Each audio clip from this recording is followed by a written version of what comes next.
विश्व 24 न्यूज हर पल आपके साथ।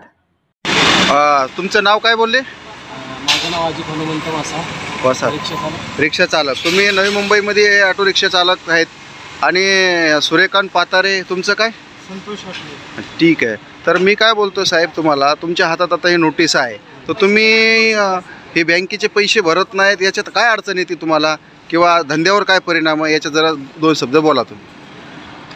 धंद्यावरती परिणाम म्हणजे असा अगोदर काय प्रॉब्लेम होते, अगोदर परमिट होती पण अगोदर नल्ला गाड्या होत्या, हां त्या चालूच होत्या, हां आणि आता नल्ला गाड्या नसल्या तरी आता भरमसाठ नुसत्या रिक्षाच झाल्या। हां प्रत्येकाला जो उठल सुटल तो रिक्षाच काढतोय आणि त्यात धंदे झालेत कमी, पॅसेंजर कमी असल्यामुळं धंदे कमी होत आहेत। धंदे कमी असल्यामुळं एक परिवार भागवणार की हप्ते भरणार, बरोबर, असा प्रश्न निर्माण झाला आहे। बरोबर, ज्यांचे नील असून पण काय काय गाड्या नील आहेत आता सध्या माझ्यासारख्याच्या, पण आम्हाला आता गाडी बनवायला आलेली आहे, गाडी सडलेली आहे 1.5 महिन्याचा। बरोबर, लॉकडाऊन मध्ये उभा राहून गाडी सडलेली आहे। बरोबर, 8 महिने गाडी उभा होती, ना धंदा ना काय, गाडी जरी नील असली तरी गाडी बनवायला आज पैसे नाहीत, गाडी बनवायला पैसे नसल्यामुळे गाडी पासिंग नाही आज, आणि ह्यांनी पकड्या सुरू केले। बरं, ठीक आहे, तर सरकारला कशा पद्धतीने आम्ही पासिंग तरी करणार गाडी? बरोबर, तर काय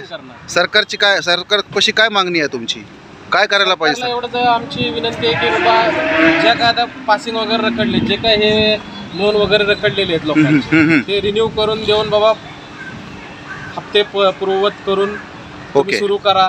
ओके, आणि ज्यांच्या गाड्या रखडलेल्या त्यांना 1 वर्षभराचा वेळ अवधी देऊन बाबा, ओके, जोपर्यंत धंदे लाईन वरती येत नाहीत तुमचे आणि नवीन परमिट बंद होत नाहीत तोपर्यंत पुढे प्रगती होतच नाही। बरं, ठीक आहे, तर आता पुढे आपण सूर्यकांत पातारेकडे जाऊया। सूर्यकांत पातारे, तुम्ही काय कोणत्या दृष्टिकोनाकडून सरकारला काय मागू इच्छिता, काय करायला पाहिजे सरकारने तुमच्या?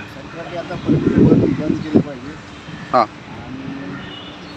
या रिक्षावाले नोटीस आले बँकेच्या, बरं, ठीक आहे, हे तुमच्या बाजूचे काय त्याचं नाव, त्यांची काय समस्या आहे? जरच बोला, जरा फास्ट बोला।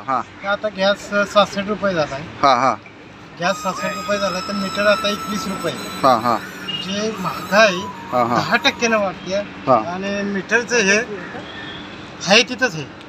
म्हणजे पहिलं जे 8 तास गाडी चालवायला लागायची ते आता 14-15 तास गाडी चालवायला लागते, तरी तेवढं होत नाही। बरं, ठीक आहे, चला, ओके। राज्यातील महत्त्वाच्या आणि आपल्या भागातील ताज्या बातम्या पाहण्यासाठी आजच आमच्या विश्व 24 न्यूज चॅनलला यूट्यूबवर सबस्क्राईब करा आणि बेल आयकॉन प्रेस करा।